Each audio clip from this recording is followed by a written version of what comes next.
I want you to just close your eyes for a second and imagine the most terrifying foe possible. Oh, well, starting big today. Yeah, well, I mean, think about it. And I don't mean like a tyrannid biotitan crashing through a hive city's defense network or a world eater charging blindly across a trench line completely lost in the butcher's nails. Right, those are scary, obviously. Obviously terrifying, sure, but they operate on, a predictable axis. You know what they're going to do. Exactly. Yeah. You can build a thicker wall against a charging beast. You can calculate the trajectory of a mindless swarm. Yeah, it's just math at that point. It is, but no, I want you to imagine a monster that possesses all that devastating physical power, but right when you expect the charge, Doesn't happen. it stops. It just stops. It crouches down just outside of your Auspex range. It watches you. Which is terrifying. It really is. It studies your overlapping fields of fire, maps out your supply lines, learns your operational doctrine, and then systematically uses your own strategic playbook to dismantle you piece by piece.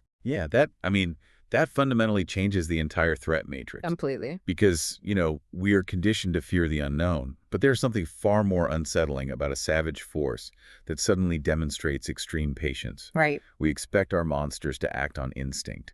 When a genetically engineered berserker suddenly starts operating like a Lord General militant, Yeah. that is when the calculus of survival just completely breaks down. Exactly. And that exact paradigm shift, that evolution from a predictable green tide to a calculating surgical strike force, that is the beating heart of our deep dive today. I'm really excited for this one. Me too. So welcome to everyone listening. Today we are digging into a single, intensely detailed source document. It's titled The Kunnin Game, a study of blood axe pragmatism. Cunning with a K. Cunning with a K, of course.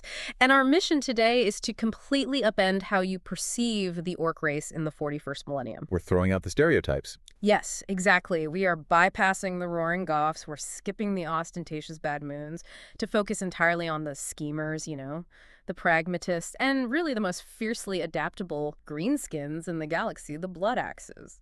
And to frame this properly, I think we have to look at the core thesis of this study, right? Yeah. Because it isolates a very specific deviation in orc psychology. Right. Because orcs are universally recognized as a force of nature. Yeah. Their entire culture, their biological imperative even, is anchored in the wa. Just the sheer joy of violence. Exactly, the uncomplicated joy of mass violence. But the research argues that the blood axes looked at the endless grinding war of the galaxy and internalized a really dangerous truth. Who shares? They realized that throwing bodies into a meat grinder might be fun, but fighting a war on your own terms is how you actually win. They want to win, not just fight. Exactly. And that's why they're the cunning ones who are actively playing the long game. Okay, well, let's unpack this. Because to understand how a roaring brute pivots into a cold-blooded tactician, we have to rewind to the catalyst, right? Yeah, we have to go back to the beginning. The study pinpoints their initial prolonged exposure to the Imperium as the crucible for this shift. And I wouldn't just call it a shift, honestly. The study frames it as a profound evolutionary divergence. Wow, okay. Yeah, because the Blood Axes were the first clan to experience sustained attritional warfare against Imperial forces. Sustain being the key word there. Right. I really want to emphasize sustained. We aren't talking about like a brief planetary raid that gets repelled by planetary defense forces or a WA that just burns out after conquering a single sector. Right. We're talking about protracted theater-level conflicts where the Blood Axes were forced into a grinding stalemate against Imperial Guard regiments. Right, and normally, if you think about it, an average orc looks at the Astra Militarum and sees nothing but a loud, squishy target. Just a good time, basically. Right, a purely physical obstacle in the way of a good fight. But the Blood Axes, they observed the layered defense networks, they watched the logistics chains, the command structures, and instead of just, throwing more boys at the lasgun fire, they saw a methodology. It took notes. Exactly. They started to adopt and adapt human tactical doctrines. I mean, it's like a heavyweight brawler who only knows how to throw wild haymakers suddenly deciding to sit down and study a chess grandmaster's opening moves. That is a great way to put it. But here is the massive friction point for me, and I want to get your thoughts on this. Sure. How does a Blood Axe war boss actually enforce this? I mean, if orcs are biologically, psychically driven by the Wa to just charge and smash, Doesn't telling them to dig a trench and wait cause a complete societal breakdown? Oh, it causes immense friction. The study maps that out beautifully when it analyzes the wider cultural backlash. Okay. Because you have to remember that Orc society is a pure, violent meritocracy. Dominance is established through direct, visible action. Whoever hits hardest is in charge. Basically, yeah. So when a traditionalist Goth, or, say, an evil son's speed boss, looks at a blood axe, they aren't seeing an innovator who is minimizing casualties. What do they see? They're seeing a fundamental betrayal of what it means to be an orc. To the wider greenskin culture, a blood axe is a treacherous get. Because they refuse to play the game by the established rules of the WA? Precisely. The traditional Goth mindset dictates that, well, if you die charging a heavy bolter position, you die doing exactly what Gork and Mork intended. Right, the glorious death. Exactly. You fulfilled your biological destiny. But the blood axe mentality strips the romanticism out of that entirely. How so? Well, their perspective is, if you die charging a heavy bolter today, you are completely useless to me tomorrow when we actually need to take the Hive City. Oh, wow. So practical. Extremely. It's a transition from viewing combat as a religious experience to viewing combat as a utilitarian tool. And naturally, the other clans absolutely despise them for it. Because it looks like cowardice to them. Exactly. They view the use of strategy, stealth, or planning as an admission of physical weakness. But the paradox here, and I think this is arguably the most fascinating detail the source highlights, is that the blood axes absolutely revel in that hatred. They love it. They don't try to justify their tactics to the other clans. They wear the un-Orky label as a badge of honor. Yeah, they really do. This study notes how deeply they lean into this reputation. Right. I mean, just look at their clan symbol, right? The two crossed axes. Yeah, it's a very revealing piece of iconography, actually. Tell me about that. Well, on the surface, two axes seem perfectly standard for an orc clan. It's brutal, primitive, effective. Sure. But the research dissects the layered meaning behind it. The crossed axes are a deliberate, almost satirical nod to their own reputation for the double cross. Which implies a level of abstract, ironic thinking that is genuinely terrifying. It really is. A massive, muscle-bound alien berserker making a visual pun about his own treacherous nature. That requires an understanding of reputation, of symbolism, and of how to manipulate an enemy's perception. They know exactly what they're doing. Right. They know the Goths think they're backstabbing cowards, so they literally paint a double cross on their boss poles. It's psychological warfare. And not just against the Imperium, but against their own species. That's wild. They are weaponizing the prejudice of their rivals. Like, if a Bad Moon's war boss assumes the Blood Axes are cowardly and won't commit to a frontal assault, the Blood Axe can use that exact assumption to bait them into an ambush. Wow. Flexibility is their true weapon. They realize long before the other clans that ideological rigidity gets you killed. Which forces us to look at how this philosophy materializes in the dirt and mud of an actual war zone, right? Absolutely. The source delves deep into what the Blood Axes call the Taktik, which is this bizarre, uniquely Orcish interpretation of combined arms doctrine. It's fascinating. It is. And the foundational premise is incredibly pragmatic, almost cynical. I mean, why absorb a punishing artillery barrage if you can just maneuver around it? Which, again, requires overriding a core biological urge. Right. Most orcs thrive on the pain and chaos of taking fire. It charges the gestalt field, it gets the adrenaline pumping. It's literally what they live for. Exactly. But the Blood Axes have managed to psychologically separate the act of fighting from the ultimate goal of winning. They don't fight just to fight. They fight to conquer. Yes.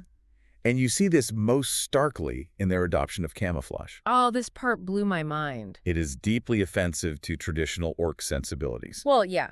How does a Blood Axe war boss justify camouflage to a horde that biologically equates visibility with strength? It's a tough sell. Because traditional orcs, they paint their armor bright red to go faster, or bright yellow for bigger explosions. Right. They want the enemy to know exactly who is coming to kill them. It's pure ego. Yeah, it's performance. So by wearing drab greens, grays, and browns, the Blood Axes are actively denying the enemy and their fellow orcs the spectacle of their arrival. It's a total rejection of the performative aspect of orc warfare, like we said earlier. Yeah.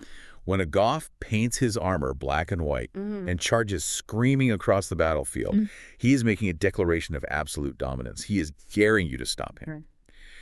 But when a blood axe paints his armor in disruptive urban camo patterns, he is making a much colder calculation. He is prioritizing the structural integrity of his mob over his personal glory. That is such a human way of looking at warfare. It is. The study points out that while the other clans view camouflage as inherently cowardly, like you're hiding because you're afraid to get hit, the blood axes view it purely as a mechanic for gap closing. Oh, interesting. Yeah, it is the most resource-efficient way to get a choppa into close combat without losing half your boys to long-range last fire on the approach. Cold, hard efficiency applied to a culture of madness. Well said.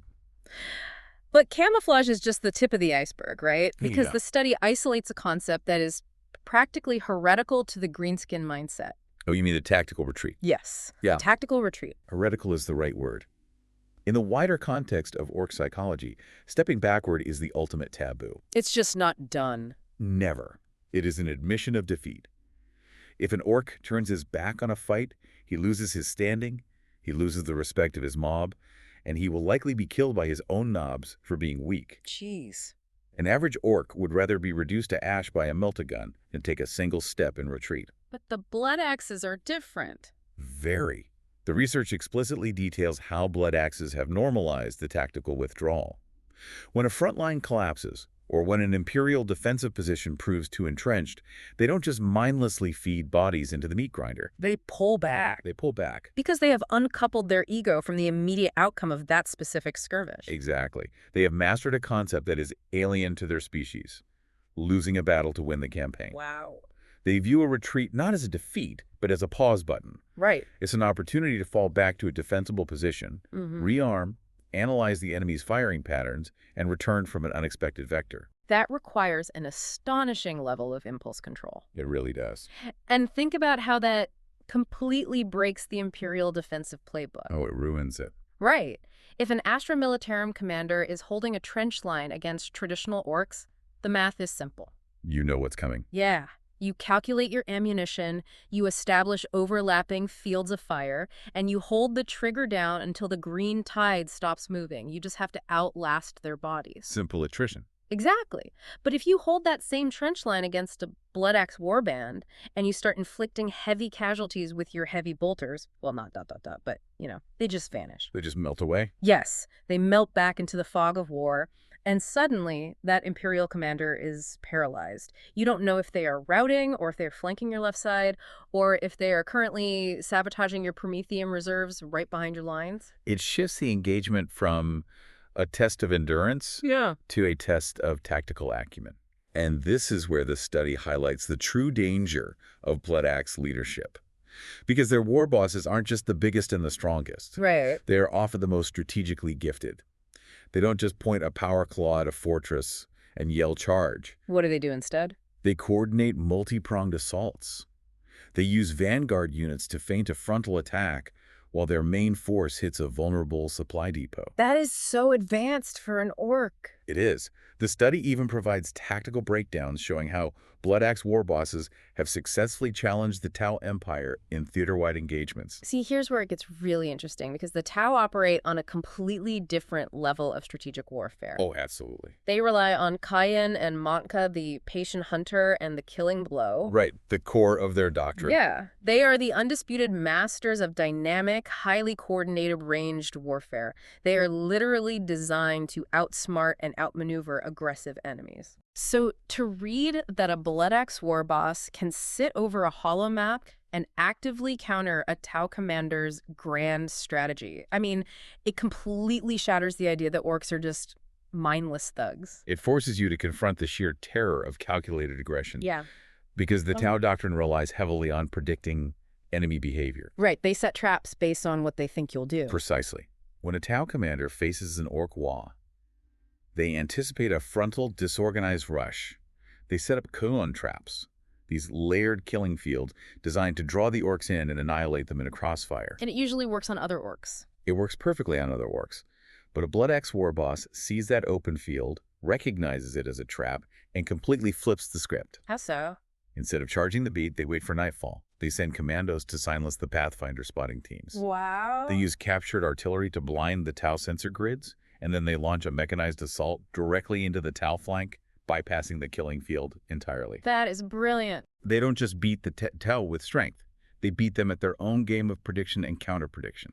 So we have an orc clan that actively steals tactical doctrines, utilizes camouflage, and executes feints and retreats. Yeah. That is terrifying on a purely military level. But the source takes us down an even stranger path. Oh, the economic. Yes. Because stealing tactics is one thing, but sitting down at a table to conduct commerce with your mortal enemy? It sounds absurd. It does. That requires a level of restraint that seems impossible, and yet we have to look at the massive mercantile economy the Blood Axes have developed. This is undoubtedly the most severe deviation from standard orc behavior documented in the study. Right. The Blood Axes demonstrate a consistent willingness to engage in trade, diplomacy, and even temporary alliances with other species. Most prominently, the Imperium of Man. I was trying to find an analogy for this while reading the source, and it's just jarring. Yeah, it's hard to conceptualize. It is. Imagine a vicious Viking raiding party, right? They've landed on the coast, they are halfway through burning down a monastery, and suddenly the Jarl blows a horn, halts the pillaging, and sits down with the local magistrate to negotiate a bulk purchase of enemy longships and iron steel. Just right in the middle of a raid. Right. Simply because he did the math and realized a supply chain was more efficient than relying on local plunder. It's surreal. It is surreal, but it works for them. The source notes they actively trade with humans for heavy equipment, recognizing it as a faster way to acquire top-tier Daka than relying on their own mech boys to build it from scrap. And it comes back to that core tenet of ruthless pragmatism we talked about earlier. Yeah. Why expend the lives of your own boys and the time of your mech boys assaulting a manufactorum to steal scrap metal, when you could just trade captive labor or raw ore to a corrupt planetary governor in exchange for fully functional, pristine weaponry? It's basically outsourcing. Exactly. They bypass the scrap looting phase entirely. And the study is very specific about what they are acquiring. We are talking about crates of lasguns here. No. The Blood Axes aggressively import and field Imperial armor, chimeras, Leman Russ battle tanks, even basilisk artillery platforms. Which means they aren't just strapping human guns to orc buggies. They are utilizing complex, heavily armored Imperial war machines. And often they prefer them. Really? Yeah, think about it. A mech boy's creation is unpredictable. It might shoot a hole in a Titan, or it might explode on the launch pad. True, you never know with orc tech. But a Leman Russ, it is standardized, reliable, and incredibly durable. The Blood Axes recognize the superior engineering and the logistical ease of Imperial tech. So they don't have that orc is best ego getting in the way. Right. They aren't held back by some misguided sense of xenophobic pride.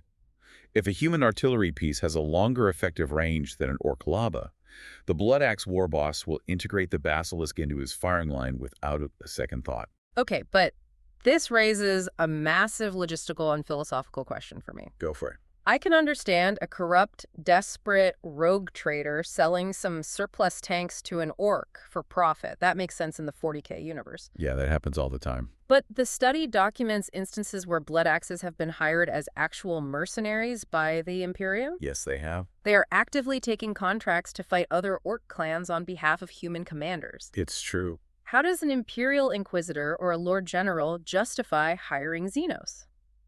And conversely, why would a Blood Axe fight his own species for a paycheck? It's a great question. To address the Imperial side first, the galaxy is vast, and desperation is a really powerful motivator. That's fair. If a planetary governor is facing an apocalyptic invasion from a hive fleet or a massive Wa, and a Blood Axe mercenary fleet offers their services for a cache of weapons, You take the deal. exactly, that governor will often choose heresy over annihilation. It's a survival instinct. And from the orc side? Looking at it from the Blood Axe perspective, it makes perfect, chilling sense.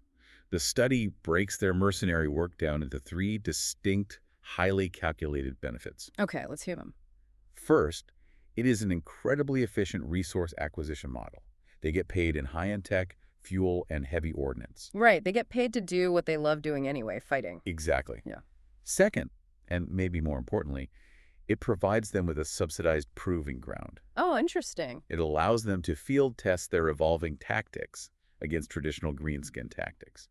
If a Blood Axe mech boy wants to see how a newly acquired Leman Russ squadron performs against a Goth Gargant, What better way than to let the Imperium fund the engagement? Oh my God. They're essentially running live-fire beta tests on their own kin. It's weaponized R&D. They're getting the Imperium to underwrite their tactical evolution. That's exactly what it is. And the third benefit the study outlines is reputation management. How so? By operating as mercenaries, they force the Imperium to view them not just as a natural disaster to be weathered, but as a geopolitical entity. Okay, I see. It earns them a grudging, highly cautious respect. It elevates them from a mindless hazard to a recognizable player on the galactic board. But I'm really glad you said highly cautious respect because the source text dedicates a significant portion to flashing giant warning lights about these alliances. Oh yeah, major red flags. There is an entire section devoted to the reality of them being unreliable allies. Because eventually, biology and opportunity intersect. Right. Despite the negotiations, the trade agreements, and the mercenary contracts, the study is unequivocal on one point. Which is? The Blood Axe's long-term strategic goals never involve peaceful coexistence. Right. They aren't trying to establish a demilitarized zone. They aren't looking for a seat at the High Lords of Terra's table. Not at all. Every alliance is strictly a temporary convenience. It is a localized means to a localized end. So they'll help you until they don't need you. Pretty much. They might ally with an Imperial force to wipe out a mutual threat, like a Necron awakening, or simply to acquire a specific cache of orbital defense lasers. But the moment that objective is secured, or the moment they calculate that betraying their employer yields a higher net gain than fulfilling the contract, the alliance evaporates. Just like that. Just like that. The study stresses that the double cross isn't a failure of diplomacy. It is the predetermined final phase of the Blood Axe operational plan. It's the fable of the scorpion and the frog, played out on a planetary scale. That's a perfect analogy. The Imperial commander knows he's dealing with an Ork.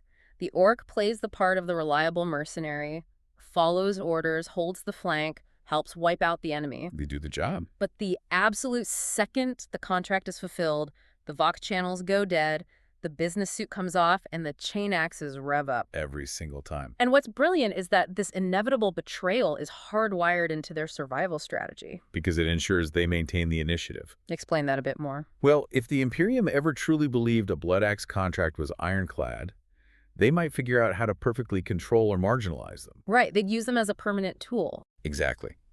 By guaranteeing that betrayal is always on the table, the Blood Axes ensure their allies are always off balance. You can never turn your back on them, which means you can never fully dictate the terms of the engagement. You're always waiting for the other shoe to drop. Right. You are never their partner. You are just a temporary asset they haven't finished exploiting yet. Man.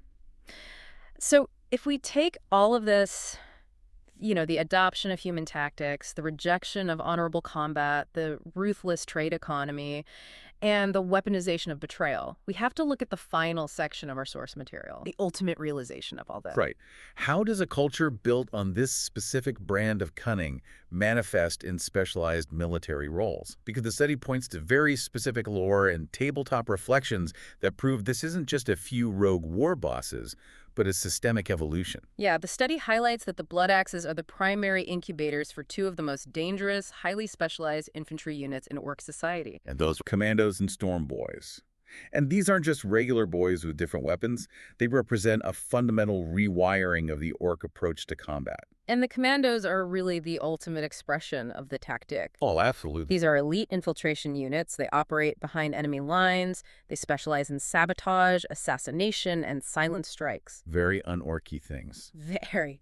But if we dig into the how of this, if a society is reliably producing elite stealth infantry that understand target priority, noise discipline, and coordinated ambush timing, doesn't that imply an incredibly sophisticated system of knowledge transfer? That's the logical conclusion. How do you teach a young Ork not to scream when he sees the enemy? That is the exact friction point the study marvels at, because a typical Ork learns to fight through raw osmosis and physical brawling in the camp. It's just trial by fire. Right. But a commando requires a structured curriculum. Wow. They have to be conditioned to suppress their WA instincts. They have to be taught the geometry of cover, the mechanics of silent takedowns, and the understanding that holding your fire to let a patrol pass is often deadlier than engaging them. Which goes against everything their biology screams at them to do. Exactly. Instilling that level of patience requires immense enforced discipline.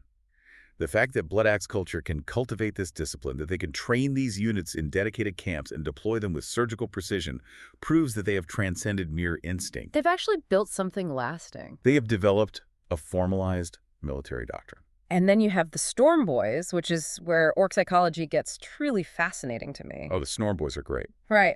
While the commandos are sneaking through the shadows, the Storm Boys are the shock troops. They strap massive rocket packs to their backs and launch themselves into the enemy lines. Which sounds like standard orc behavior. It does. But the source points out their culture. They march in formation, they shine their boots, they salute their officers. It is a terrifying parody of imperial militarum discipline. It's a fascinating sociological quirk, really. In human society, teenagers rebel by being chaotic and punk. Right. But in orc society, where chaos and noise are the baseline, young orcs rebel by embracing strict authoritarian order. That is hilarious, but also scary. It is. The Blood Axes actively funneled this adolescent rebellion into the Storm Boys. They observed Imperial stormtroopers, saw the devastating effectiveness of a unified, highly disciplined strike force, and just decided to mimic it. They took the best parts of their enemy. They are literally taking the human concept of military order, weaponizing it, and turning it back against the Imperium. Which brings us perfectly to the chilling conclusion of the study, fittingly titled The Ultimate Horror. It's a great title for this section. Because this entire document builds to a single, undeniable point. The true horror of the Blood Axes isn't their physical strength, and it isn't even their camouflage. No. The ultimate horror is the realization that monsters can learn. And that shatters the Imperium's foundational myth regarding Xenos. How do you mean? Well, the Imperium survives by believing that humanity alone possesses the divine right of order and intellect, while all aliens are chaotic beasts. Right, human supremacy. Exactly. But the Blood Axes prove that the beast is watching. They haven't just blindly survived 10,000 years of galactic slaughter. They have studied it. They took notes. Yes. They have analyzed the endless bureaucratic legions of the Astra Militarum. They have dissected the precision-firing arcs of the Tau. They have watched the galaxy burn, and they made a conscious, terrifying choice. To adapt. Right. They decided the best way to conquer this universe is to understand its underlying mechanics. They aren't trying to break the system with a bigger hammer anymore. They are actively trying to hack the operating system.